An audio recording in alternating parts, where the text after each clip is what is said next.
안녕하세요. 저는 이비학원에서의 면접 준비를 통해 연세대학교 ISE 국제형에 합격한 이입니다.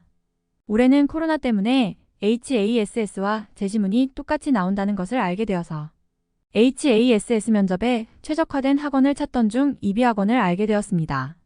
인문사회 영역에 대한 제시문을 준비하기 위해 이비학원을 선택한 것은 최고의 선택이었습니다. 특히 수업 외에 500페이지가량의 시사 이슈책을 주시는데 이 또한 많은 도움이 되었습니다. 원래는 주말반만 신청했지만 선생님들께서 너무 잘 가르쳐 주셔서 그 다음 주 평일에 또 다시 신청했습니다. 그만큼 학원에서 가르치시는 내용이 너무 좋았고 선생님들도 너무나 잘 가르치셨다는 뜻이겠죠. 수업은 영어 제시문 문제형으로 연세대 국제 캠퍼스에서 중요시하는 인문학을 알려주시고 또한 제가 그에 대해 어떻게 생각하는지 들어주시면서 제가 면접 때 말해야 할 부분과 말하지 않아야 하는 부분에 대해서 알려주셔서 너무나도 좋았습니다. 또한 다양한 친구들의 생각과 의견을 들으면서 그렇게 생각할 수도 있겠다는 다른 사람의 관점은 이렇구나 라는 것을 알 수 있었습니다. 다른 친구들의 의견을 들을 수 있어서 매우 좋았습니다. 인문학뿐만 아니라 상식적으로 알아야 할 경제적 용어와 경제학자들에 대해서도 알려주셔서 너무나도 감사했습니다. 또한 수업이 끝난 후 추가적으로 궁금한 점이나 의문이 가는 점에 대해 여쭤볼 수 있어서 너무 좋았습니다. 특히 소규모로 수업하는 것이 마음에 들었습니다. 사람이 너무 많으면 제 생각을 표현할 기회가 적은데 최대 4명으로 정원을 제한해 주셔서 더욱더 수업에 적극적으로 참여할 수 있었습니다. 제시문의 경우 요즘의 사회적 이슈와 관련된 선생님의 예상 지문들로 구성되었고 어려운 지문들을 많이 가져오셔서 어려운 영어 지문에 대한 대비를 할 수 있었습니다. 다양한 주제에 대해서 다루다 보니 자연스레 배경 지식도 많이 쌓게 되었고 수험 생활을 하느라 깊은 관심을 갖지 못했던 정치적 이슈나 경제적 토픽들까지 다룰 수 있어 짧은 시간에 집중적인 효과를 얻을 수 있었습니다. 특히 각각의 이슈들에 대해 서로 다른 관점을 보여주셔서 저에게 균형 잡힌 시각을 주었습니다. 실제 연대 ISED 면접의 경우 영어 지문은 준비했던 것보다는 다소 긴 지문이 나왔지만 제시문의 단어 난이도는 높지 않아서 당황하지 않고 면접에 임할 수 있었습니다. 그동안 난이도 높은 제시문을 많이 봐서 준비 시간 8분은 부족하지 않았고 5분 동안 제 생각을 마음껏 펼칠 수 있었습니다.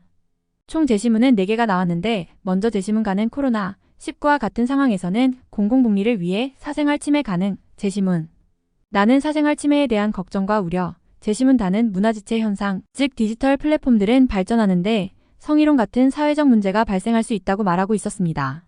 제시문 라는 세대 격차가 디지털 격차로 그리고 정보 격차로 이어질 수 있다고 말하고 있었습니다. 총 질문은 2개였습니다. 1.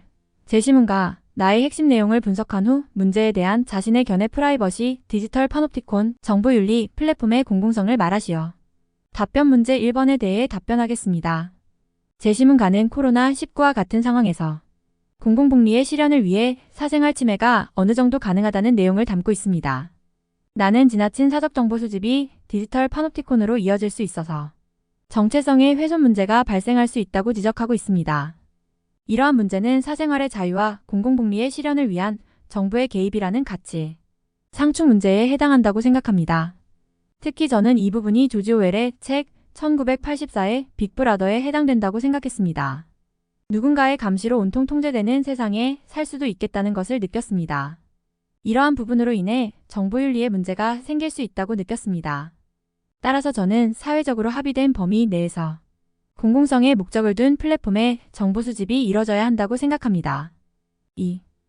라 제시문 분석 및 해결 방안을 제시해 보시오. 젠더, 계층, 미디어 리터러시 단어를 사용하시오. 답변 문제 2번에 대해 답변하겠습니다.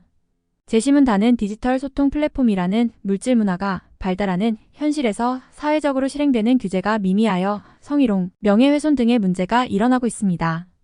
제시문 라는 세대 격차, 지역에 보급되는 인터넷 수준으로 인해 양극화가 발생되고 있다는 것을 보여주고 있습니다. 이러한 문제를 해결하기 위해서는 각 자치회에서 정보기술에 대한 수업을 무료로 제공하고 어르신들이 인터넷에 대해 더 알 수 있는 기회를 제공해야 된다고 생각합니다. 또한 젠더에 대한 이해와 존중이 필요하다고 생각했습니다. 누가 우위에 있는 것이 아니라 서로 평등한 관점에서 서로 바라봐야 된다고 생각합니다.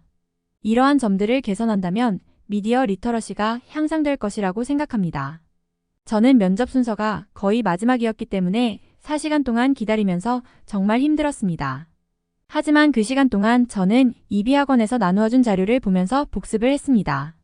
재수기가 2022년 입시를 치를 후배님들에게 조금이나마 도움이 되기를 기원하며 그동안 수업해주신 이비학원 선생님들께 감사의 마음을 표합니다.